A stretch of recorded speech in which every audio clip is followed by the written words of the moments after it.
robërt e Allahut, Allahu subhanahu wa taala ka urdhëruar të pendohemi sinqerisht. Por çfarë është pendimi i sinqert? Pendimi i sinqert është ai që i përfshin të gjitha kushtet e pendimit. Atëherë pendimi bëhet i dobishëm dhe atëherë bëhet i pranuar tek Allahu i madhruar. Së pari, tobja duhet të jetë e kushtuar pastër për fytyrën e madhishme të Allahut azza wa jall.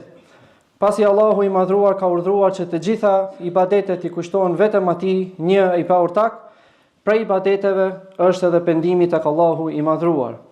Për këtyre kushteve është vendosmëria që nuk do t'i kthehet më atij gjunahu asnjëherë, pavarësisht si i vinë rrethanat për të. Siç ka thënë profeti sallallahu alaihi wasallam, wa an yakraha an yauda fil kufri kama yakrahu an yulqa fi an-nar. Të urrej të kthehet në kufër ashtu si urren të hidhet në zjarr. Për këtyre kushteve është keqardhja.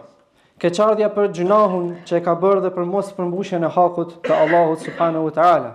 Siç ka thënë profeti sallallahu alaihi wasallam, an-nadamu tauba. Keqardhja është tauba. Për këtyre kushteve është gjithashtu mos këmbgulja në gjuna.